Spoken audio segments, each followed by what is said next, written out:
Hi, good afternoon, good evening, and thank you for having me, Luigi. Thank you. And so, yeah, today with Karl, we're gonna spend next hour, and we're gonna see together how is important to understand and master emotional intelligence in a workplace. So I hope you're ready, and yeah, Karl, the floor is yours. Thank you, Luigi. So I will start with a presentation. Needless to say, feel free to ask me any questions as we go along. Luigi will support me by having a look at the chat. I also have an activity that we will do throughout the session. So it would be great if you could keep beside you a pencil or a pen and piece of paper. It could be rough or recycled paper. It's good enough, but it will be useful for the exercise that we will get in. So a little bit of an introduction. Sorry, just bear with me. There we go.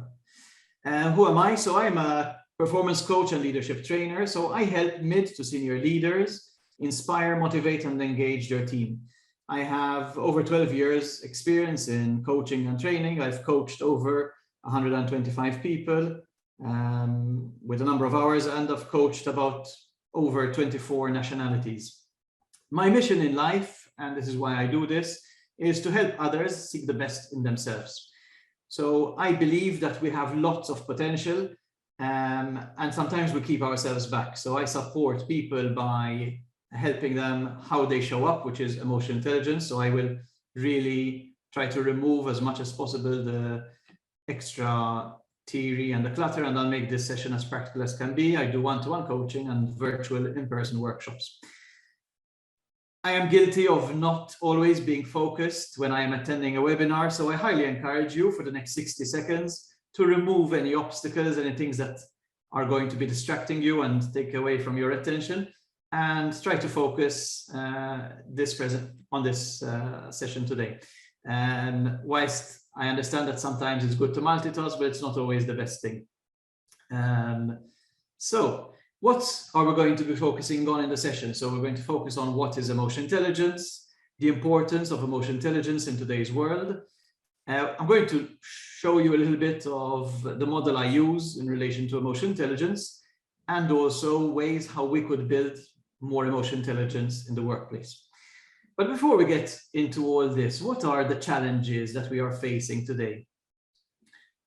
And I believe that today, as leaders, and when I say as leaders, it could be anyone. So you could have a formal leadership role, but you could have an informal leadership role. We all need to be more curious. So I'm happy to see a number of you very curious in the chat. Simon and also Viviana is interested as well in learning more and more skills. And being curious allows us to ask more questions. And by asking more questions, that is how we can show up better as leaders.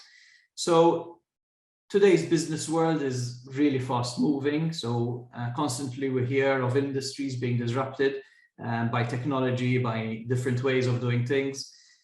The importance of achieving outcomes, so achieving the results, our KPIs, our objectives within the place of work. Managing a hybrid workforce, so working together, whether we are managers or not, we need to work in a hybrid environment.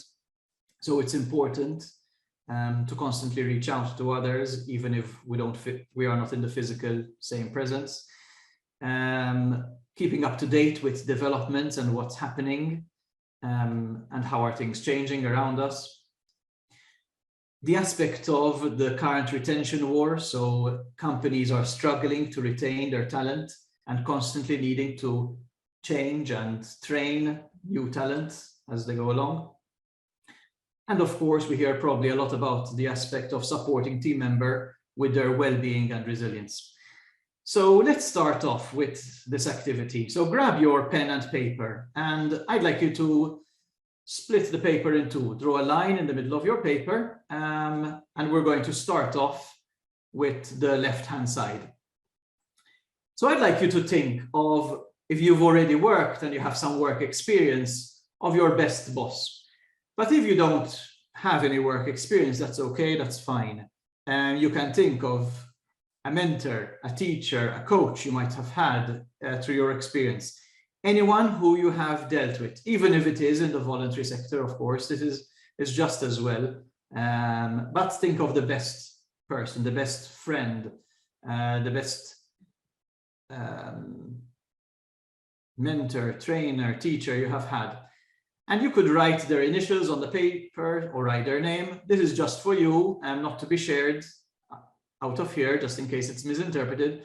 So write their name just for you to remember on the left-hand side of your page. So I'm going to ask you a series of questions, and I'd like you to rate these questions based on a score from 1 to 5. 1 being that these people show up, they come across less than others, so they are less, they listen less than others would normally listen. Number 3 would be they typically listen like everybody else and pay attention to what is being said. And number 5, for example, if I'm suggesting listening, they would be laser focused, really listening to us, and they would not be distracted by their mobile phones or their messages and messaging someone else whilst they're listening to us, okay? Just to give you an example. So let me start off with the first question. And I'd like you to rate all these questions, okay? Based on your experience with the best boss, mentor, coach, teacher, trainer, friend, whatever you'd like. This person demonstrates awareness of their mood and emotions. So when it comes to their awareness of themselves, are they aware of their emotions and their mood?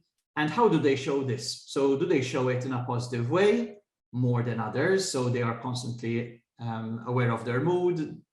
If they feel they are in a bad mood, they might tell you, I'm in a bad mood, but it would not reflect badly on you and they would not bring it out on you. So there you would probably rate a 5. Typical, like normal, like everybody else, you'd give them a 3. If they are, if you like, constantly shouting in a bad mood, having a bad temper and bringing it out on everybody else, then you would score a 1, which is significantly less than others. So score this on your paper. Let's go on number 2. Number 2 is makes others feel appreciated.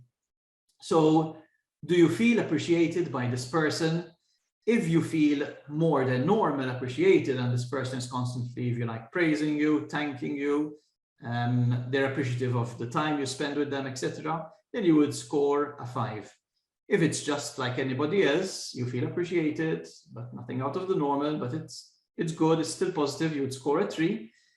If it is less than others, then you'd score a 1. So you don't feel appreciated by this person doesn't care less about you, and you just feel like a number towards this person. Number 3, this person is open and honest about their mistakes. So if this person admits of their mistakes, maybe they've done a mistake or they've told you something and they realize they weren't correct or that you were right and they just kept on beating on it, but then eventually they realized and they apologized about it, then you'd score them a 5. Typical, like anybody else, then you'd score a 3. If they try to find any way to hide their mistakes, to cover their mistakes, not to be open about their mistakes, then you score a 1. Okay, so I take it you're giving these scores at the moment. So let's go to question 4. Makes ethical decisions. Do you feel that this person is a loyal, a person of high values, and they are ethical about their decision making? Then you'd score a 5. Typical, just like anybody else, nothing out of the blues, nothing extraordinary, you'd score a 3. If they are devious, they might not stick to their ethical decisions, they might try to find ways that it suits them more than anyone else, then they would score a 1. You'd score a 1. Manages their emotions effectively, especially in difficult situations. So in the moment of crisis, when stakes are high, do these people manage their emotions well and effectively? If it's significantly more than others, you'd score a 5. If it is meh, so in between, you'd score a 3. If constantly their emotions are getting the worst part of them, you can imagine maybe going into the room and sometimes you go into the room, it's full of light because of the positivity that people might pass on. Sometimes you go into a room and it feels freezing cold and you feel very uncomfortable and out of place, then you'd score a 1. This person recognizes your hard work and your achievements. So if this person significantly recognizes your hard work, your achievements, taps on your shoulder, well done, keep it up, excellent work, you score a 5. On the other hand, this person does not recognize any hard work, any achievements on your behalf, then you'd score a 1. So now I'd like you to total up your scores. Let me give you a few moments. I wouldn't like you to share your scores at this point in time. We have some more activities to do, but put a total. You should have a score of anything between 6 and 36. Now I'd like you to think of some feeling words and write them down. So how does this person make you feel? Think about this best boss or best friend, best coach, best teacher. How does this person make you feel? And write your feelings. You could write maybe up to 3 words. If you want to write more, by all means, write more. If you want to write just 1 word, just 1 word is fine. But try to see, can you write 3 words? Let me give you a few seconds here.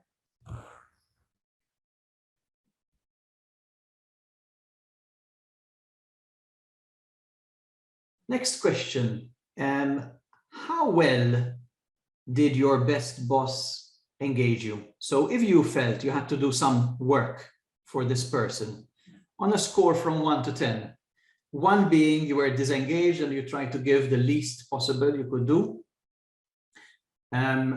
4, 5, 6, and possibly even 7, meh, so. You just do enough to get by. Or would you go out of your way to do the best for this person?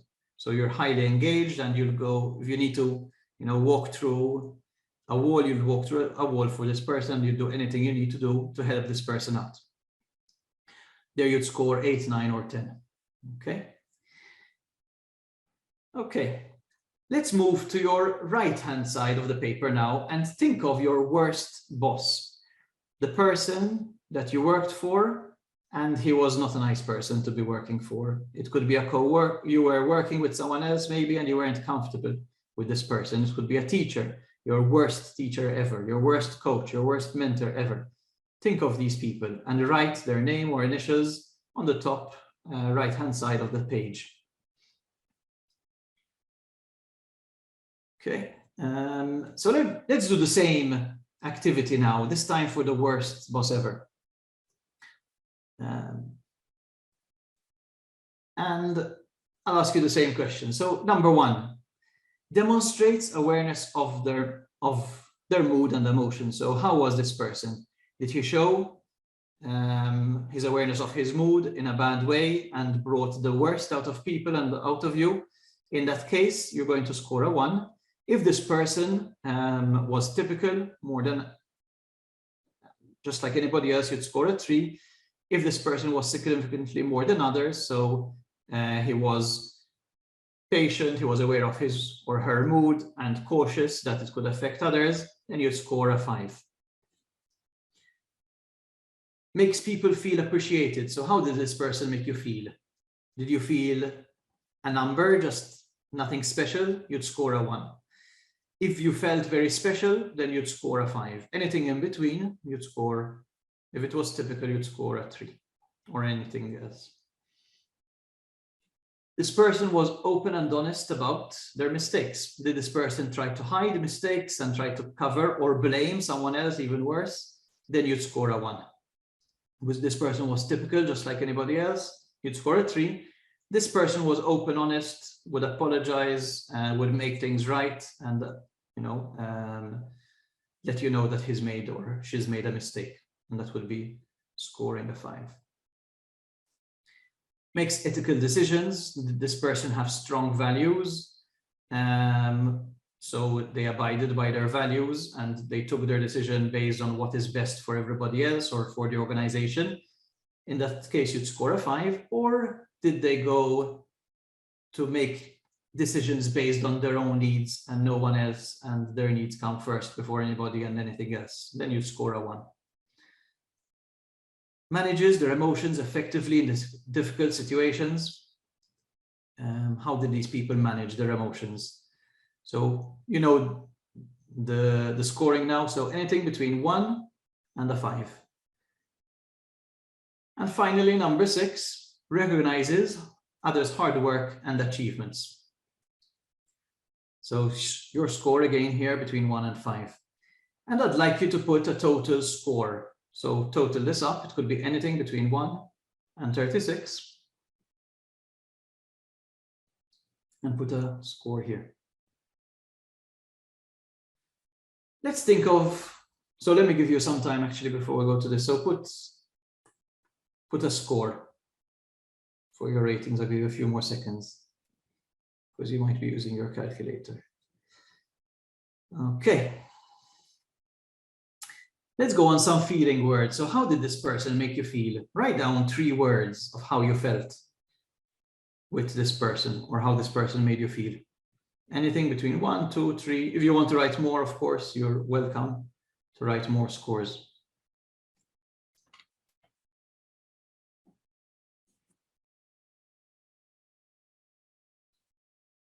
I'll give you some more time to do this. And of course, feel free to write this in your own language. But then maybe when I ask you to write it in the chat later on, maybe you'll write it in English.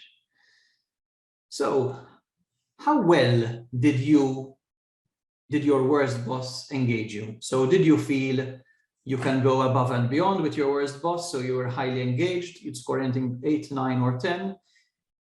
So, meh, in the middle. Or were you totally, utterly disengaged? So you did the least possible you can get by when they ask you something. So you here you'd score anything between a 1, 2, or a 3. So you felt disengaged and you wouldn't be ready to go the extra mile with this person. So put a score and just keep that information out there for yourselves for now. Okay, I'm going to go into some detail now. What is emotional intelligence? What is it all about? And let's discover a bit about the science of emotional intelligence. So emotional intelligence is a skill. And it's important to let you know that unlike what some of us think, yes, some of us might be born with a bit more emotional intelligence, but emotional intelligence is a skill that you can learn, develop, and improve on. And I think we will find out this as well in this experiment or this exercise which we've done, that however good you can be, you can always improve on emotional intelligence. So you can always be better and improve on certain areas. So basically, it's the skill of perceiving, understanding, expressing yourself, reasoning with, and managing emotions of yourself and of others. And applied at work, it's about using emotions intelligently to achieve the desired results. And our emotions influence the decisions. So based on our emotions and how we feel in the situation, it will make us and affect our decisions we take. It will affect our behavior, whether we like it or not, our behavior will be impacted, and also our performance.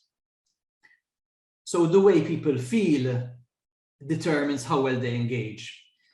So many times, if a person is anxious, so below the water, these are feelings we might feel.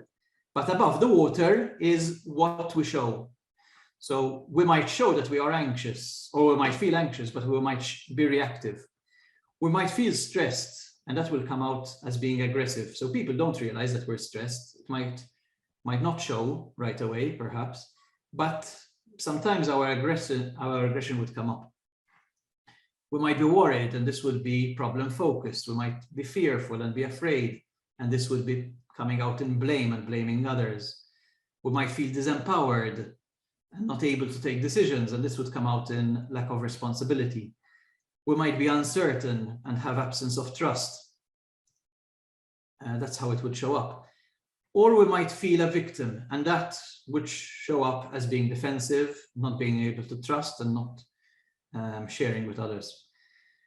So emotional intelligence is about making intelligent responses to negative emotions. So it's using what we call emotional intelligent competencies to generate positive emotions in ourselves, in others, And this is by being present, so being in the moment, realizing what's happening there and then at that point in time, showing empathy and care for others, being genuine, so being authentic, being ourselves,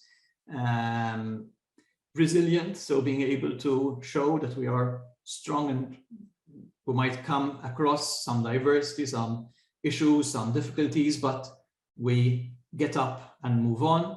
So it's like riding a bike, you fall 6 times, but you get up 7 times. And empowering. So we are empowering in our behavior as often as possible. So we empower others to take decisions, we empower others and we motivate them.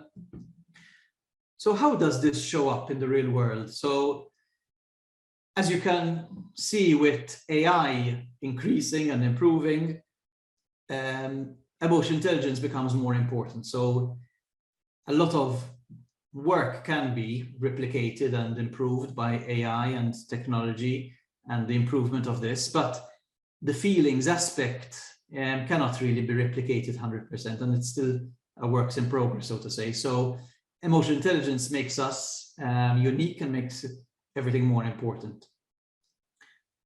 So it's understanding, motivating, interacting with human beings. It's being able to change and to adapt as needed. And also it's skills that you might definitely use in your career, like persuasion, social understanding, empathy. These are all things that make us better and differentiate us from machine learning and artificial intelligence. The World Economic Forum has predicted that 10% of employment skills, emotional intelligence is, important for the immediate future. So here we're seeing skills for 2015, skills in 2020, and definitely the need is improving, and it is a must-have skill in the next 5 years. So the importance lies in us all developing emotional intelligence for us to be better suited for the place of work and the future of work. So let's go into a business case. And I'm going to share some case studies, some stories of different organizations and why emotional intelligence is so important in today's workplace. And then later on, I will be asking you to share your scores. So here we are seeing the direct link between the way people feel and the way people perform. So here we're seeing 2 organizations. The blue in this web diagram is a high performance organization. So this is a place where people are performing well, achieving results, if you like, exceeding the results that is expected of them. The red are a low performance workplace. So this is a place where people are not performing to their best. They're going, maybe even dragging their feet to go to the workplace and not fully engaged and fully focused. So this survey was done with giving the organizations and people who work within these organizations feelings. So valued, proud, optimistic, cheerful, loved, fearful, inadequate, depressed, worried, anxious. So we have some negative feelings and we also have positive feelings. And every employee was asked to score themselves on how do they feel at the place of work. And the high performance workplace shows that people feel more valued, they feel proud to be at the place of work and the work they do. They're optimistic about the future, they're cheerful, they feel loved or they feel cared for, we could say. And they have less negative emotions. So they feel less anxious, they feel less worried, they feel less depressed, they feel less inadequate, they feel less fearful. In the case of the low performance workplace, they've scored higher on the negative emotions. So they're and not as high in the positive feelings. So this shows that it's important how people feel at the workplace. And when you come across a workplace where you feel cared for, valued, it is likely that you're going to give your best and even more. And you're even going to be speaking positively about the place you work. Whereas if you don't feel valued at the place of work, if you don't feel cared for, then it is likely that you're going to have more negative feelings. You're going to feel more anxious, you're going to feel more worried, you're not going to be comfortable to share your stories, your difficulties, your challenges with people around you, and you're probably less likely as well to ask for help.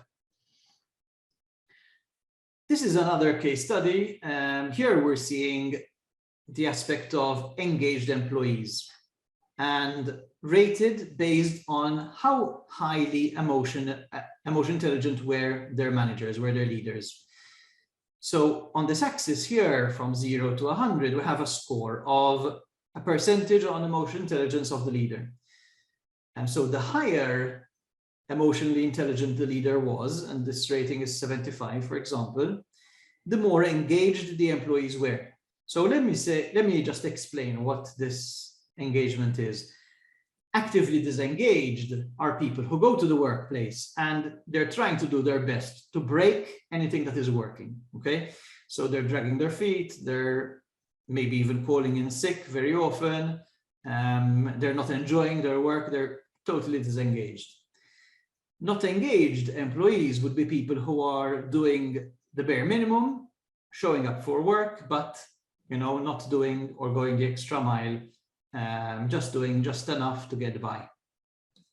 Engaged employees are the people who are really doing their utmost, they're enjoying their work, they feel valued at the place of work, and probably even the work they are doing is enjoyable. They're also enjoying the interaction with their employees, with other employees and their managers. So here we're seeing that anyone who has a score of 75% or higher has higher level of engaged and lower level of non-engaged, or no, if you like, disengaged employees.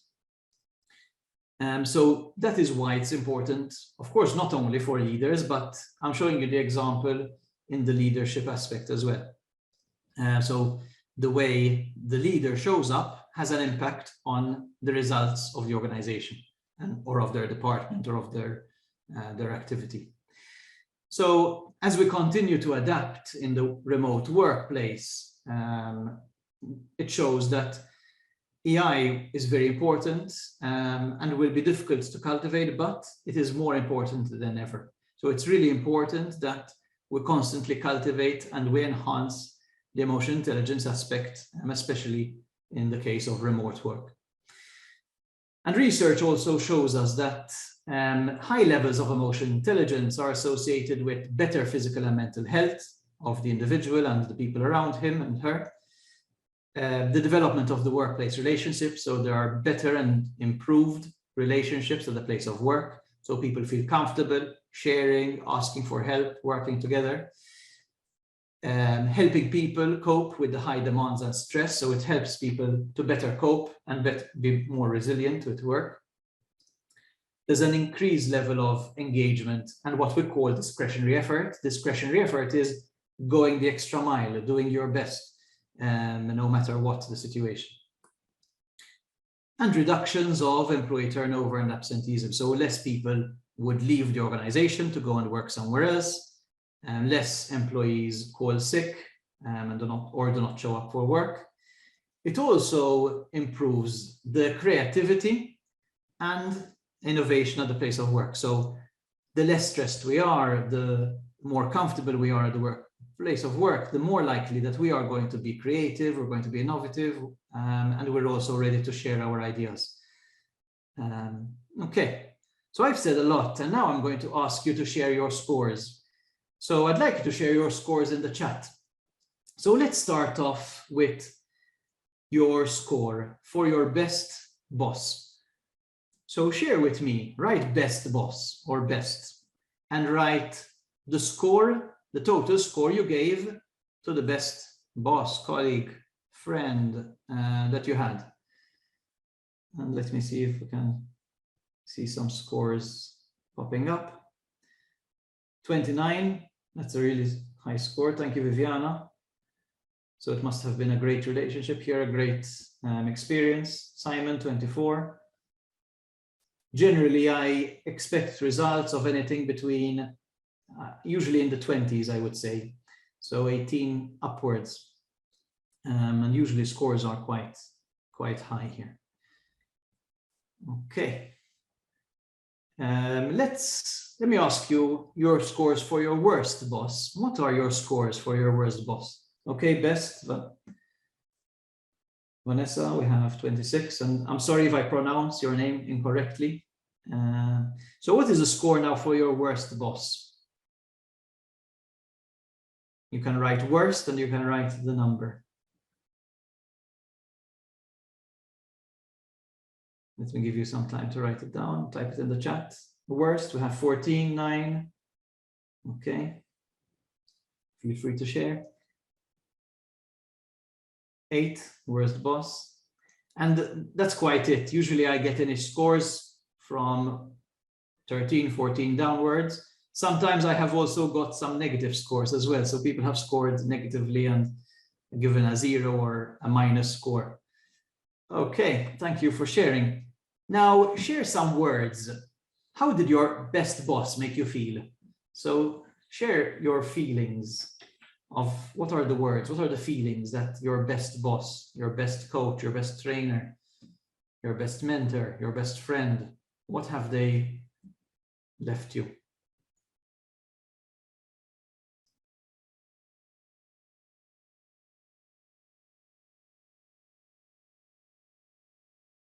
Let me give you some time to write some feeling words here.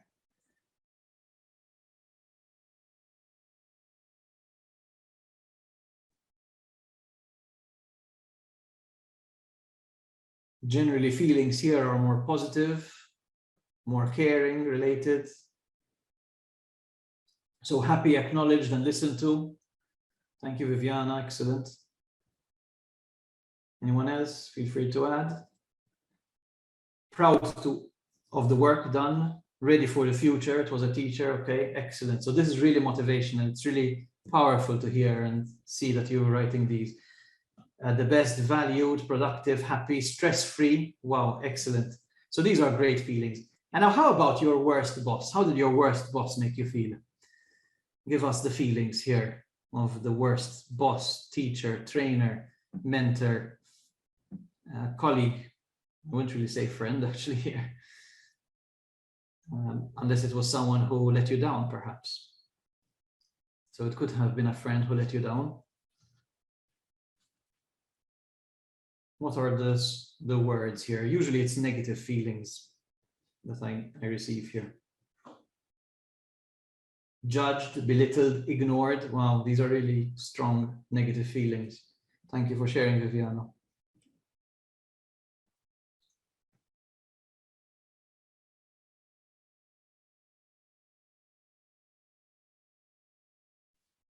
Okay, feel free to add any words as we go along. Excellent, thank you, Vanessa. So worse, stressed, crying, less focus. Okay, wow, these are really strong emotions. Thank you for sharing. Stressed, lazy. Thank you, Simon. In fact, we usually get these feelings, and let's put a score here. So how engaged were you with your best boss? So anything between 1 to 10. Actually, we can do maybe this together. So you can write best boss and a score, worst boss and a score. What were the scores that you scored for the worst boss or worst teacher and the best teacher? How engaged were you with them? How ready were you to go the extra mile? So this is discretionary effort. So this is going the extra mile, going above and beyond.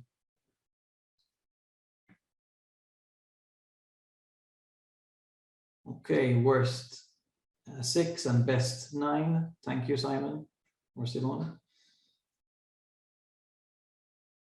Best 10 and worst 1, and they were both teachers. Wow, that's impactful. Thank you, Viviana. So in fact, people will forget what you said. People will forget what you did, but people will never forget how you made them feel. And the feelings probably that you wrote, the feelings and the emotions that are coming out, whether it is for the best boss or the worst boss, are still very strong. Many times, the worst experience remains stronger with us, and you probably can feel these emotions coming up at this point in time. So best, highly engaged, and worst boss was meh. Okay. So the way you show up determines the way people feel. The way they feel determines the extent to which they can engage. And that pretty much impacts everything about the outcome of that relationship. So many times, when someone comes across as positive, we're probably likely to go above and beyond. We're ready to do more.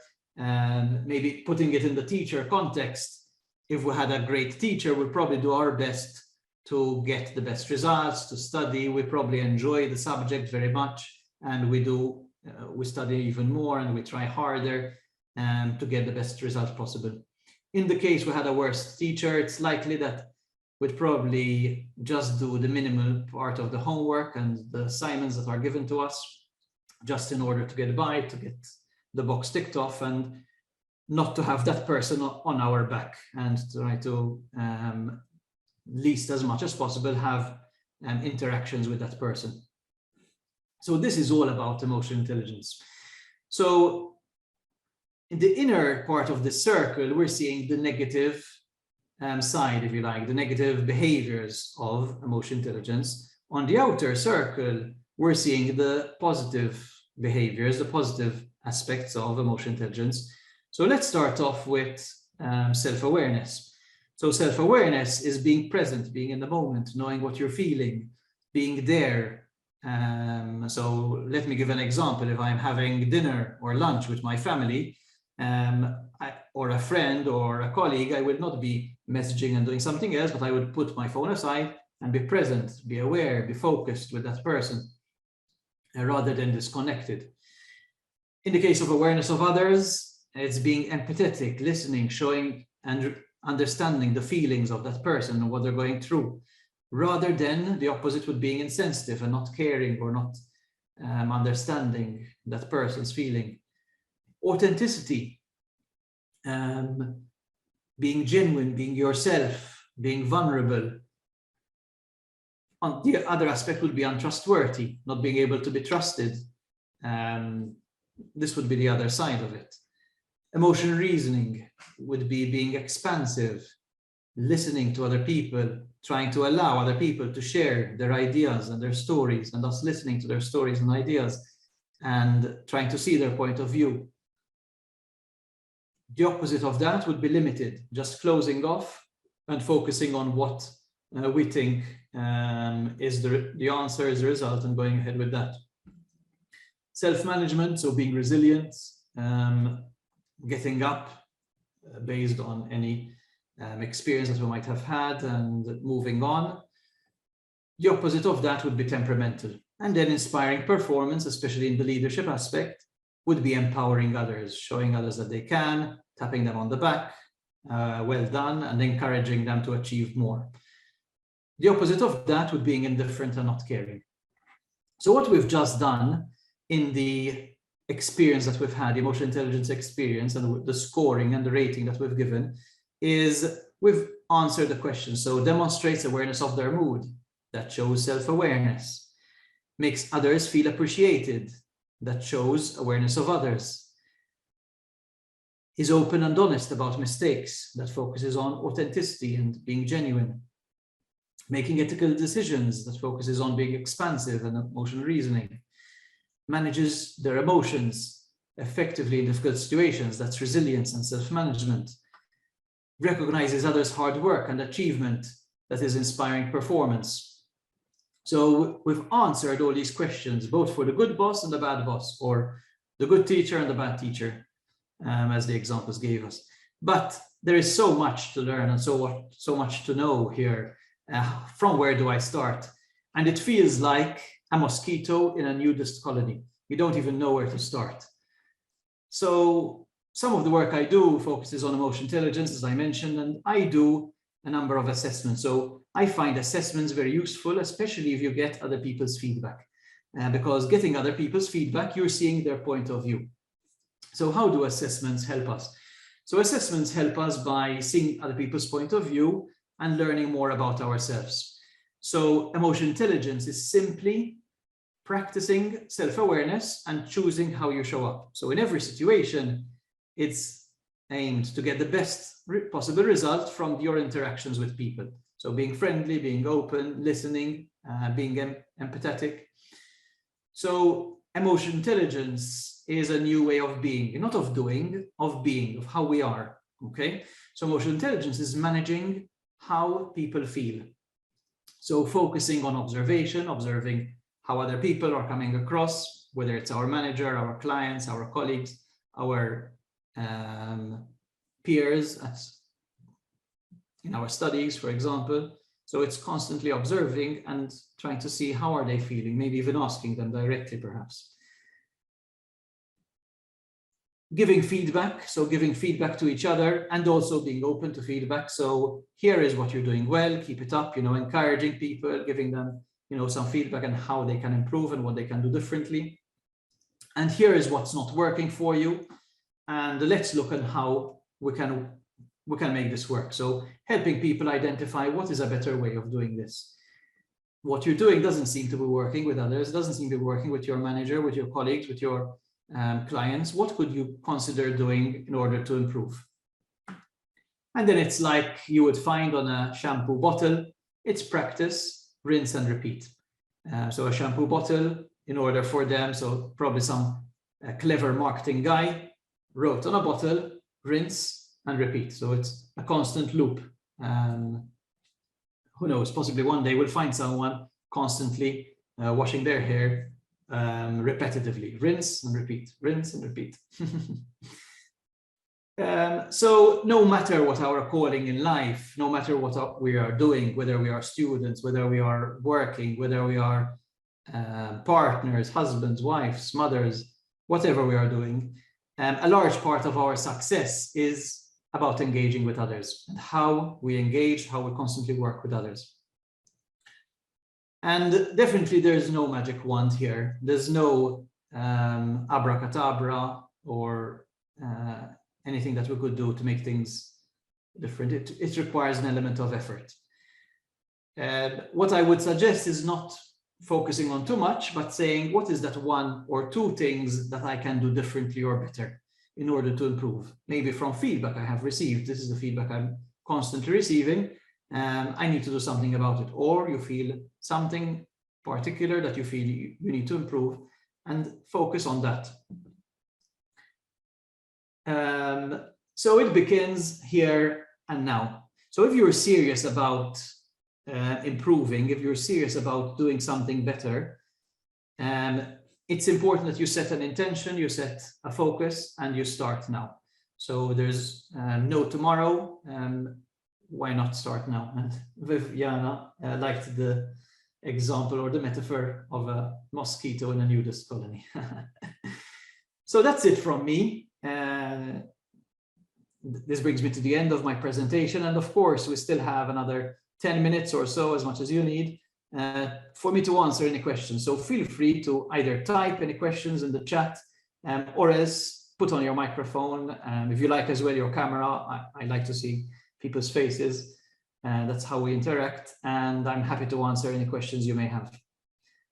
Thank you. And thank you, Chiara, for your nice words.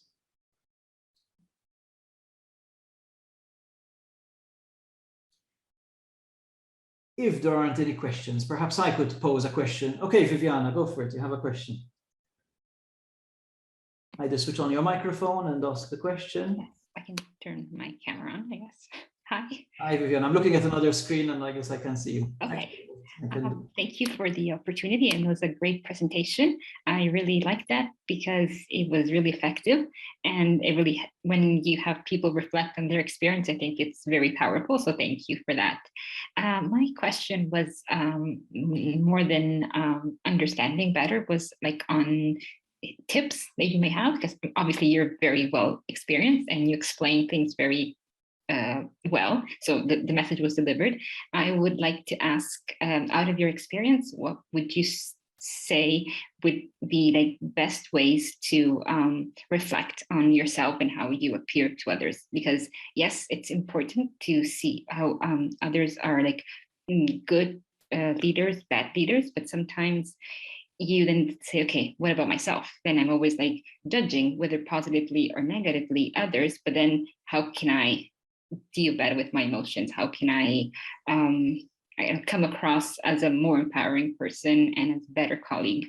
And one day, hopefully for me, a boss for others.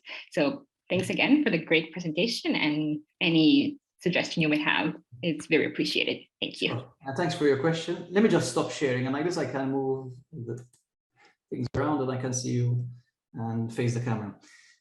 So of course, it depends on what areas you'd like to focus on. As we saw, emotional intelligence is quite a vast topic. But when you are doing some self-reflection, first of all, I would definitely consider the aspects of self-belief and am I being too critical with myself? Am I putting myself down?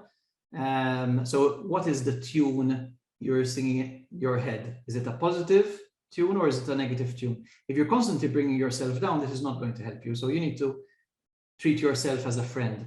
So what if a friend was coming up with these questions? How am I going to support and help my friend? And so constantly focusing on believing in yourself, motivating yourself, and focusing on, I would say, one thing at a time. Definitely when it comes to, you mentioned and you gave some examples on the contact with individuals. So definitely the eye contact is really important aspect. It's noticing what's happening around. Many times people don't always say what they're feeling and what they're thinking. So it's up to you to ask the right questions to get out from them, maybe their current feelings if they're ready to share, or you could share, I am noticing that you're saying this, but it seems like you want to say something else. Is this it? Is this correct? So that's why I mentioned the aspect of being curious, for example, and asking questions. So helping people to identify, what is really is it that they want to say. Of course, it also depends as well. Is this in a face-to-face environment or similar like today in a virtual environment? Definitely in a face-to-face or virtual, but like currently I can see you, Viviana. It's good that you can see, the facial expressions, I can see your smile, I can see that you're enjoying it and you're listening to what I'm saying. So maybe one tip here, if you're in a virtual context, I would definitely suggest you, switch on your cameras and keep it up. Now, I understand that sometimes maybe the environment we might be in might not allow us to do so, or might be uncomfortable. But the more comfortable you can be in the situation, especially keeping in mind, career growth and future. And I know that you're attending this to improve yourselves, both at work and how you come across and eventually for work. I strongly recommend switching on the microphone, the cameras, and being comfortable in the moment with the camera. Let me see. So there are many aspects. I would say as well in today's day and age, the aspect of resilience for me is very important. I feel the COVID situation has taught us this as well, and maybe made it faster to learn.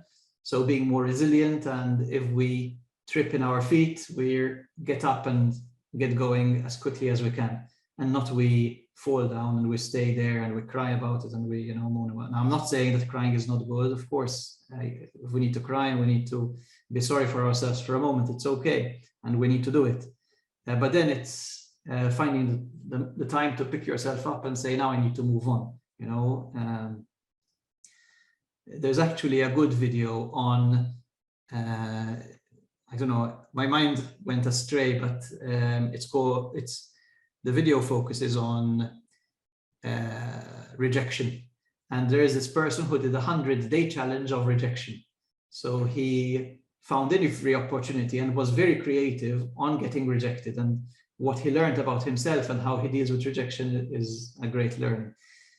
Any specific or other tips, Viviana, that on any particular point that you'd like me to share? Or that was great, thank you. I mean, I don't think I have a strong ego to ask to be rejected 100 times, but it was a good thing to think about.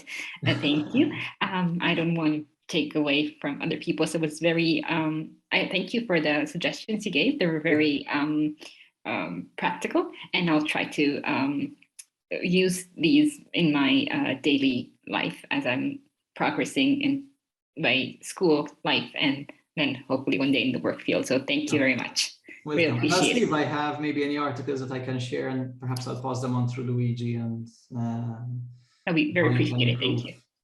Thank you. Emotional intelligence. I can see there's a question from Chiara. I can select some of the slides and I can pass them on through Luigi as well. I'll be happy to do that, but I won't send the whole slide deck. It will be just specific slides which I feel are useful for you.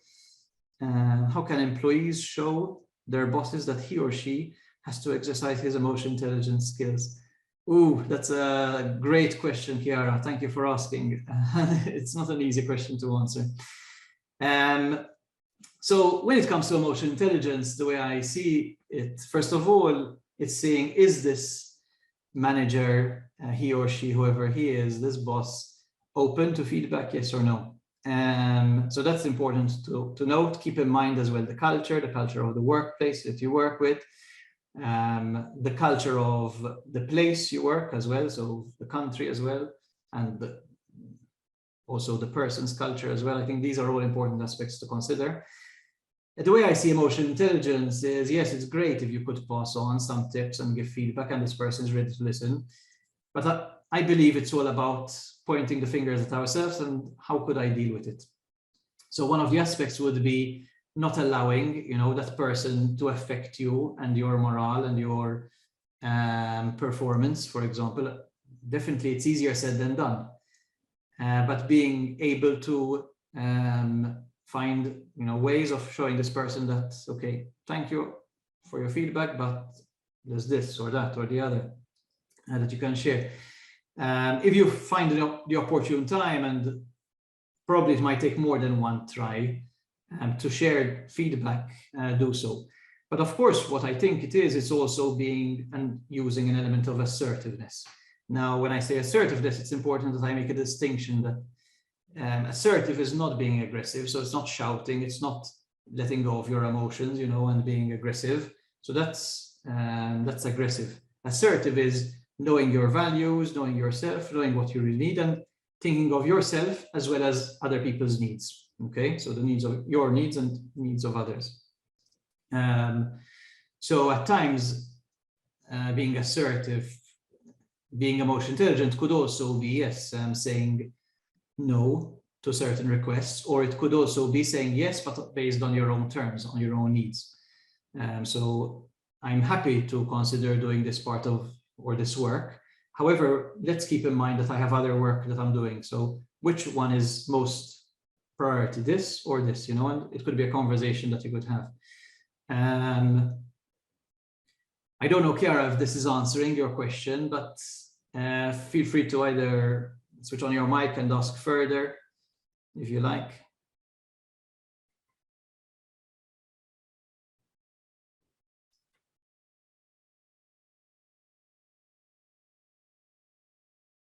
It's fine. Okay. Thank you, Chiara. I'm happy to answer one more question if there's any further questions. Or Luigi, if you'd like to add anything, of course.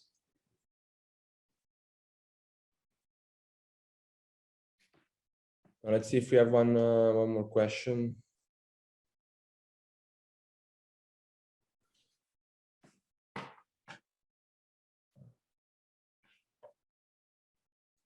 Perhaps I can ask a question here, and perhaps feel free to type on in the chat. What have you learned from today's session?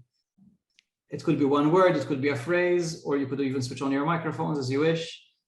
So what are you taking away with you from today's session? It would really help me if you can share this in the chat. What are your learning points? Or how have you benefited from this session? What are you taking away from here?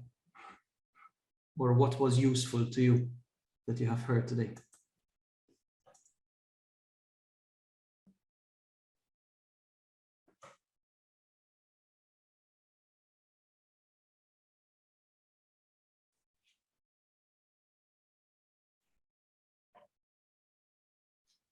Thank you, Chiara. So that's every little step that we do. How important it is to empower others and to be a good colleague and leader. Yes, definitely. Excellent, Viviana.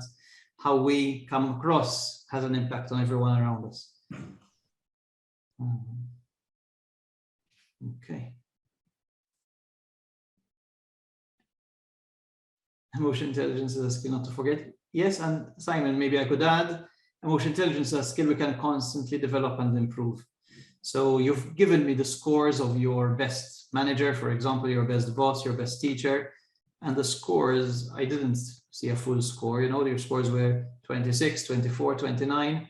So there's still room for improvement, for these people. They still have an opportunity to improve there. Excellent.